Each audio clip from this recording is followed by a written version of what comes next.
Bonjour et bienvenue dans cette vidéo. Alors je vous fais cette vidéo parce que j'étais en train de me dire, c'est une réflexion, mais que je m'étais fait en fait ça remonte c'est une réflexion qui remonte à la même réflexion que je m'étais fait 10, il y a plus de 10 ans, lorsque Facebook était né.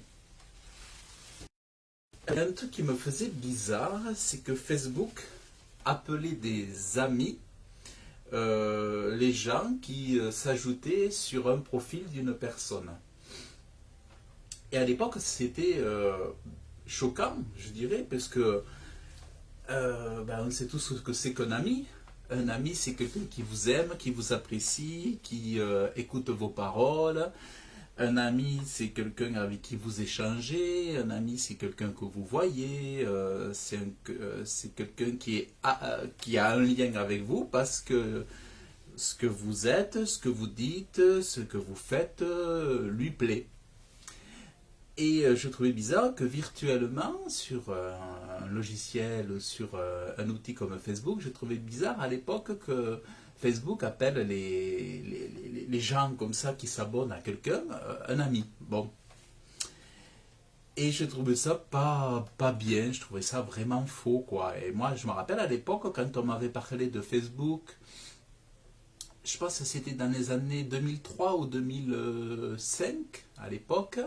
Bon, moi, j'étais pas sur Facebook, j'ai dû m'y mettre en 2006, 2007. Et petit à petit, j'ai commencé à faire comme les autres et à me familiariser avec l'outil et à ajouter des gens sur mes profils.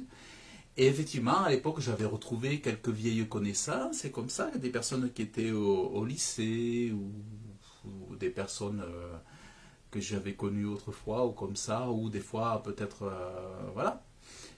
Après plus tard, j'ai retrouvé peut-être certaines personnes de la famille et tout ça.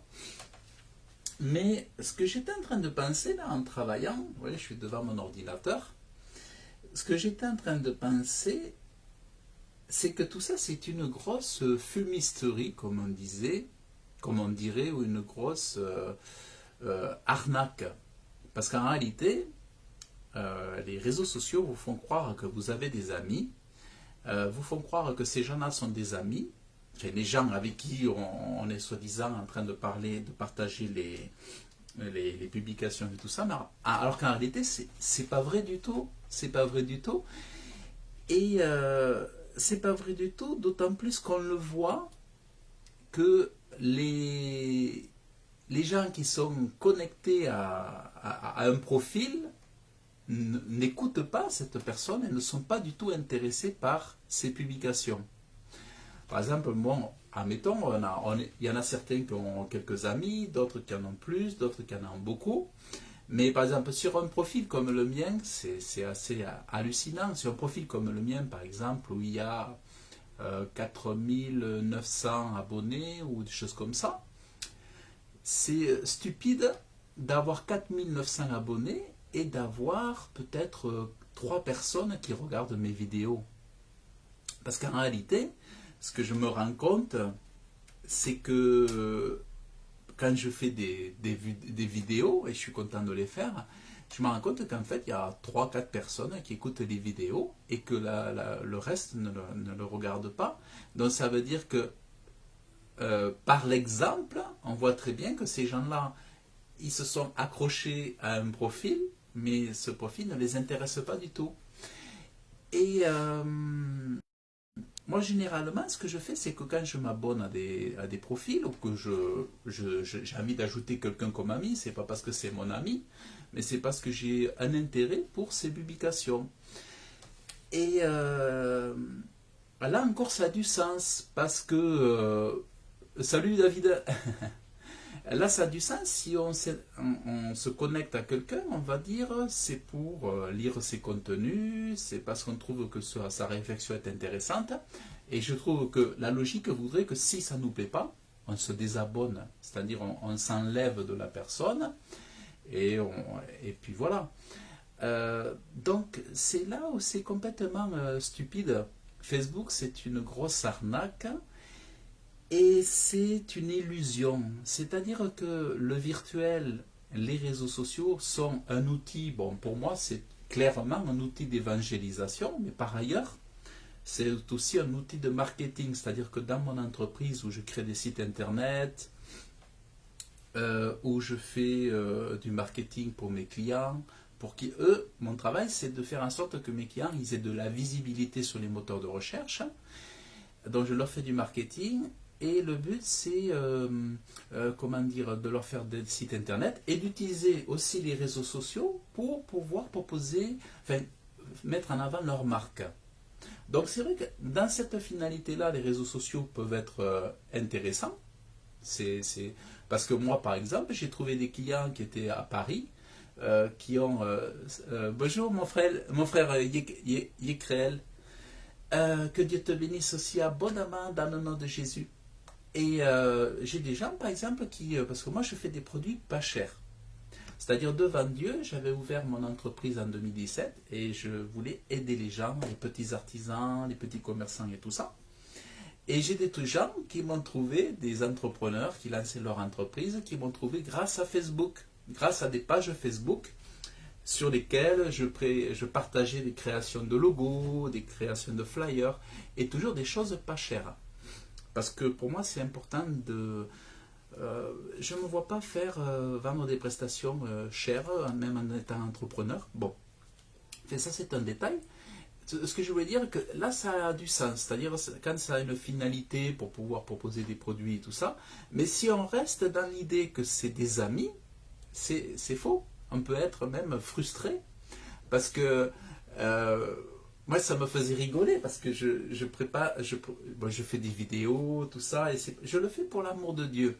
J'avais écrit dans un cahier devant Dieu, je disais, même s'il n'y a qu'une personne qui regarde, bon, eh bien écoute, je le fais pour toi, puis ça me fortifie, parce que en enseignant la parole de Dieu, autrefois c'était en prenant ma guitare, je le fais pour partager avec les uns et les autres, bon.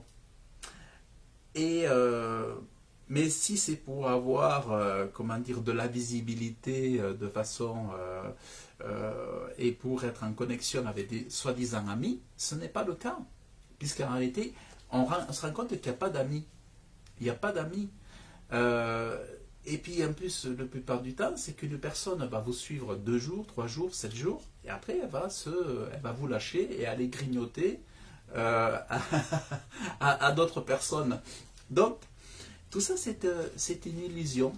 C'est pour ça que moi, ce que j'ai toujours trouvé, la seule chose que j'ai trouvé réaliste, c'est vrai que ça peut, à certaines exceptions, être utile pour toucher le cœur. Dieu va se servir parfois d'un enseignement pour toucher un cœur ou deux. Moi, ça m'est arrivé de toucher le cœur d'une personne ou deux, mais c'est extrêmement rare. C'est surtout avec la proclamation de l'évangile, c'est même pas du 10%, c'est du 1%, c'est infiniment. C'est extrêmement petit pourcentage. Par contre, moi je me rends compte que l'évangélisation, elle marche dans la rue. Là, c'est réel. Lorsque je vais dans la rue, Dieu m'a fait la grâce que souvent déjà, les gens se donnent leur vie dans la rue au bout de 3 minutes. Alors que là, on se crève, on fait des vidéos, on fait des enseignements, on se donne, on veut être généreux et tout, et puis il n'y a personne qui suit. Et en plus, donc déjà, ce n'est pas des amis, c'est pas des amis qu'on a.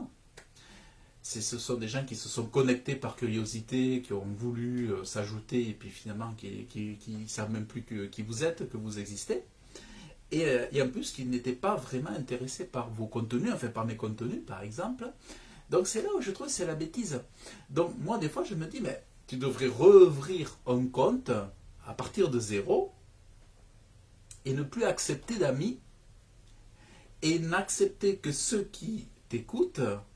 Et si tu vois qu'ils t'écoutent, qui t'écoutent pas, tu les supprimes. Ce ne sont pas des amis. Enfin, ce ne sont pas des gens qui sont intéressés par tes contenus. Avoir un système de filtrage. Mais en l'état, Facebook, c'est une grosse tromperie. C'est complètement stupide. Et il vaudrait mieux avoir 10 amis que d'en avoir presque 5000 comme j'en ai. C'est complètement bête, c'est complètement idiot.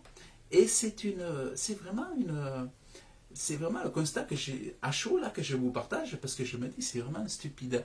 Alors pour du marketing, du business d'entreprise, pour de la marque, mais pour à moins d'être quelqu'un qui cherche à plaire à tout le monde,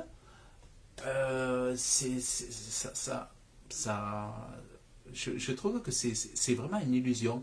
Pour ça que moi je dirais, par rapport à cette analyse-là, je dirais que rien ne vaut d'aller dans les rues d'évangéliser et d'être en face. D'ailleurs, c'est comme moi pour vendre des sites internet. J'ai jamais vendu autant de sites internet que quand je vais dans la rue et que je rentre dans les boutiques des gens et que je vais avec le sourire. Bonjour monsieur, est-ce que vous n'aurez pas besoin d'un site internet, vous aurez besoin d'un site internet, voilà, j'ai des produits pas chers, avec la qualité des grandes agences web, 2, 3, 4 fois moins cher, et la qualité est là. Et les gens, des fois, ça m'arrivait de voir des gens signer le chèque enfin du moins le devis de suite, alors que par internet, en réalité, malgré le marketing, les choses que je mets en place sur le web, je mets énormément d'actions, j'ai peu de retours. Comme quoi, le virtuel, l'internet, c'est bien, c'est un outil qui s'ajoute, mais ça ne peut pas remplacer tout ce qui précédait. Pour ça que pour l'Église, moi je dirais pour l'Église de 2021, ne nous laissons pas tromper. Vous voyez, moi j'ai ma sacoche d'évangélisation, il faut que je la remplisse, que je remplisse la bourriche et que j'y aille à fond. Et ne pas se laisser tromper.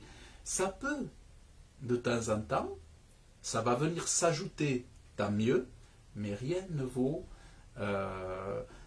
faire une église de maison, s'assembler dans les maisons.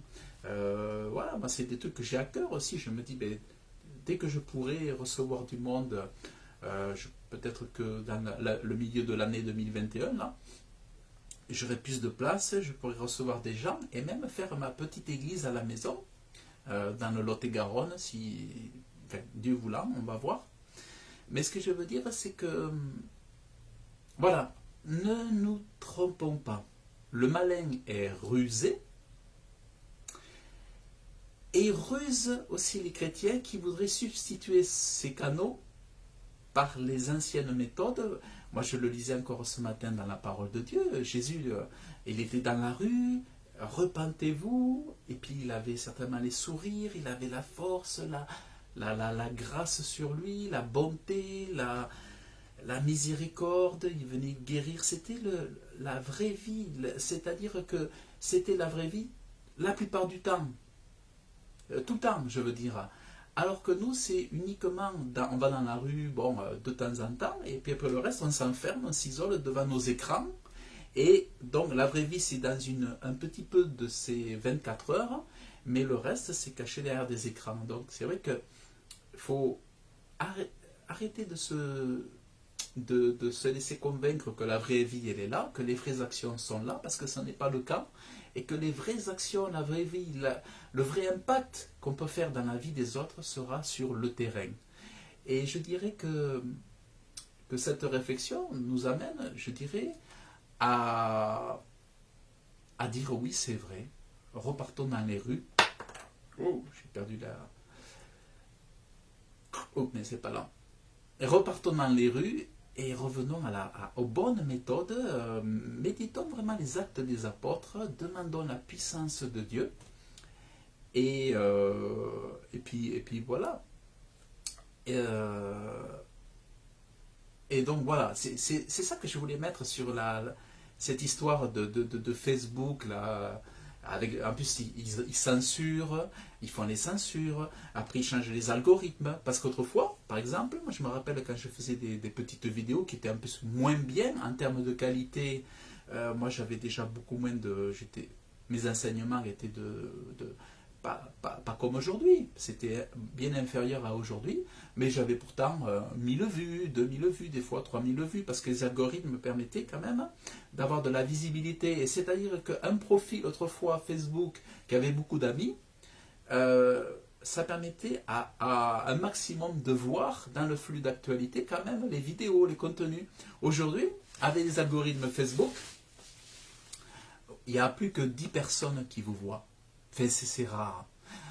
Ils avaient changé les algorithmes. Après, il y avait peut-être... Donc, ils avaient vachement baissé. Il y avait 70, 50 personnes. Après, il y a eu 25 personnes. Et aujourd'hui, je me demande s'il n'y a pas 10 personnes qui nous voient. Euh, oh, mais c'est gentil, David. Oh, mais c'est gentil. J'écouterai ces gentils messages. Que Dieu vous bénisse. Et donc, ce que je veux dire, c'est ce que je suis en train de réaliser également en vous parlant, bon, moi je le savais déjà dans mon cœur, c'est que les algorithmes de Google, ils bloquent tous les résistants. Vous savez que beaucoup des résistants sont bloqués, leurs comptes sont supprimés. Moi, j'ai eu 25 vidéos sur ma chaîne YouTube parce que pendant toute l'année 2020, j'ai réinformé les citoyens et j'ai mon compte Facebook. J'étais suivi par 990 personnes et aujourd'hui je suis suivi par plus de 5000 personnes, 5200 ou je ne sais plus combien. Tout ça parce que j'ai fait de la réinformation, les gens ont aimé mes contenus parce que j'exposais la vérité et j'exposais les mensonges gouvernementaux et des multinationales, industries chimiques et pharmaceutiques et tout ça. Et ce que je me rends compte, c'est que les algorithmes jouent en défaveur des résistants, de ceux qui font de la réinformation, les éveilleurs de conscience ou les sentinelles, on pourrait dire aussi, comme notre frère Yécréel, mais aussi sur ceux qui proclament la vérité, l'évangile. Et je suis sûr que maintenant, avec les lois que sont en train de faire Darmanin, les lois de Darmanin, avec vous savez, ces histoires là, il a commencé à montrer du doigt les évangéliques et tout ça. Je suis sûr que les algorithmes de Facebook ont certainement pris sérieusement en compte toutes ces... C'est pour ça qu'il y a de moins en moins de visibilité. Ben, ça, c'est une chose que je me dis, c'est pas une certitude, mais c'est fort probable. Donc, je pense que les chaînes YouTube, ceux qui veulent dénoncer le péché, l'impiété, le mal, la corruption, tout ça, je pense que de façon dissimulée sont déjà tombés sous une forme de censure au travers des algorithmes. Et les algorithmes, je connais parce que ça fait partie de mon métier, j'étudie les algorithmes. Vous voyez, là, je travaillais pour... oh là, je n'ai pas enregistré. Voilà, je fais des sites internet, mon métier, c'est de connaître parfaitement, enfin, le plus possible, comment fonctionnent les algorithmes de Google, des moteurs de recherche, pour pouvoir être visible. Donc, moi, je me fatigue pour mes clients, enfin, je donne beaucoup pour les aider, et ça marche. En plus, j'ai quand même, Dieu me fait grâce et ça marche plutôt bien. Ouais, voilà, nous devenons tous des complotistes, c'est ça, David, ouais. On finit par devenir des complotistes parce qu'on se place du côté de ceux qui aiment la vérité, et qui dit vérité, forcément montre tout ce qui est iniquité, expose tout ce qui est iniquité, tout ce qui est les complots qui sont une réalité biblique. Moi, j'en ai souvent parlé, c'est que les complots sont des réalités bibliques, des certitudes. Et ça, c'est une évidence. Donc voilà, c'était ma réflexion par rapport à ça. Mais voilà, je suis content de vous l'avoir partagé parce que, alors, j'aurais tendance à dire à tous les gens qui sont sur nos réseaux, sur nos profils respectifs, j'aurais tendance à dire à ceux qui n'aiment pas nos contenus, mais supprimez-nous de vos amis. Supprimez-nous de nos amis. À moins que Dieu ait un projet pour vous et que dans 10 jours, votre cœur se change envers nous et que vous commenciez à apprécier nos contenus. À moins que Dieu, dans quelques jours, vous touche et que vous veniez à l'évangile de Jésus-Christ. Mais si vraiment vous n'aimez pas nos contenus, vous n'aimez pas mes contenus, par exemple, mais enlevez-vous. Je préfère avoir 10 amis qui m'écoutent que d'avoir tout ça, parce que c'est complètement... c'est pas bon du tout, c'est mensonger. C'est mensonger. Pour ça que vraiment, si, enfin pour moi, hein, je pense que je serais plus à l'aise aujourd'hui à rouvrir un compte en n'ajoutant aucun ami, zéro ami, que des gens qui me suivent, et seuls amis, ceux qui ont du contenu que moi je trouve pertinent pour moi, des enseignements bibliques, des partages bibliques, de la réinformation, de l'éveil de conscience, des choses comme ça. Et que là, moi, oui, je les ajoute comme amis parce que leur contenu me plaise, mais peu très épuré, vous voyez, des comptes très très épurés. Bon, après, si les gens veulent suivre avec des abonnements, là, c'est bien, mais le reste, tous ces trucs d'amis, tout ça, c'est de l'illusion. C'est de là, tout ça, c'est faux, faux, faux. Donc, c'est vraiment ce que je voulais vous partager. Et que Dieu nous préserve du mensonge, que Dieu nous délivre de la fausseté, que Dieu nous délivre des illusions, que Dieu nous délivre des sorcelleries, que Dieu nous délivre des aveuglements, que Dieu nous donne la sagesse, l'intelligence, le discernement qui nous délivre, nous délie les liens du mensonge et de la fausseté, tous les pièges du diable. Que Dieu nous délie de toutes ces choses-là, afin que nous soyons libres, libres et surtout que nous soyons là où Dieu veut que nous soyons, au bon endroit pour le servir, pour le royaume de Dieu, pour proclamer l'évangile de Jésus-Christ. Que vraiment on ne passe pas à côté et qu'on soit là où on croit qu'il faut être alors que Dieu nous veut ailleurs. Voilà, c'est pour ça, si je dirais, si Dieu vous veut dans la rue, peut-être Dieu vous veut dans un quartier de Paris en train de distribuer des dépliants, peut-être Dieu vous veut sur un marché, peut-être Dieu vous veut dans une rue ou dans la campagne, parce qu'il y a des âmes là-bas qui... Donc vraiment, demandons à Dieu où est-ce qu'il veut que l'on soit, et peut-être ne dépensons pas toute notre énergie à la mettre sur les réseaux sociaux, parce que c'est peut-être pas là que nous attendent aussi nos bénédictions pour le travail que l'on fournit. Peut-être que notre bénédiction, le temps qu'on investit, toute l'énergie qu'on investit, peut-être on la récoltera ailleurs. Donc c'est vraiment important. Et je vais lire ce que dit Yécréel. Du moment que tu ne vas pas dans le sens du monde, tu es haï et rejeté, car le monde aime ce qui lui appartient. Donc les lois sont faites contre ceux que l'on prêche, car ils travaillent pour l'ennemi. Je vais essayer d'afficher le reste. Dit que la loi de la République est plus grande. Oui, voilà, Darmanin a dit que la loi de la République est plus grande et plus forte que la loi de Dieu. Voilà. Donc on voit bien que dans quel monde on vit, car ils ont oublié que c'est Dieu qui a créé le monde. Et donc on voit bien qu'il y a une colère. D'ailleurs, j'ai fait une vidéo ce matin où j'explique que quand la bassesse est élevée dans le monde, les méchants sortent de leur cachette et ils commencent à proférer tout un tas de paroles de haine contre Dieu, de haine contre ceux qui aiment Dieu, et aussi de haine contre ceux qui ont les lois de Dieu en eux et qui les écoutent et qui les observent. Il y a vraiment, on voit vraiment comment tout ça c'est affreux.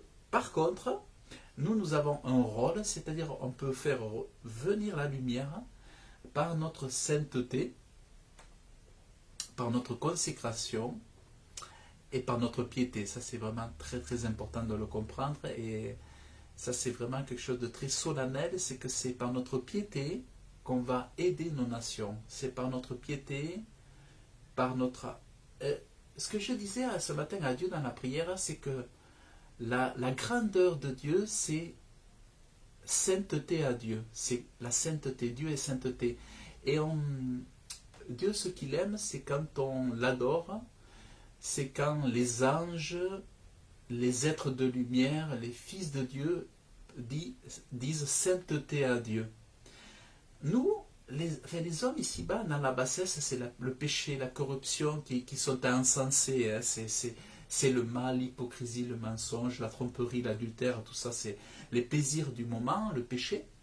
Mais en réalité, la chose la plus élégante, la plus belle, la plus honorable, la plus vertueuse, la chose la plus grande au-dessus de toutes, c'est la sainteté. C'est pour ça que quand dans la louange, on dit sainteté à Dieu.